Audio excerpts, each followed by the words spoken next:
श्री सत्यनारायण व्रतकथा सूत उवाच नारदेनैव सम्पृष्टो भगवान् कमलापतिः सुरर्षये यथैवाह तच्छृणुध्वं समाहिताः।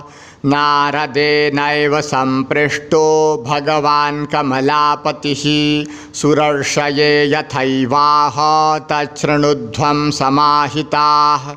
एकदा नारदो योगी परानुग्रहकाङ्क्षया पर्यटन् विविधान् लोकान् मर्त्यलोकमुपागतः।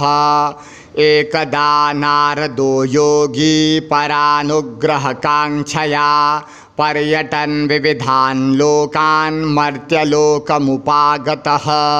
ततो दृष्ट्वा जनान् सर्वान् नानाक्लेशसमन्वितान् नानायोनिसमुत्पन्नान् क्लिश्यमानान् स्वकर्मभिः। ततो दृष्ट्वा जनान् सर्वान् नानाक्लेशसमन्वितान् नानायोनिसमुत्पन्नान् क्लिश्यमानान् स्वकर्मभिः केनोपायेन चैतेषां दुःखनाशो भवेद्ध्रुवम् इति सञ्चिन्त्य मनसा विष्णुलोकं गतस्तदा।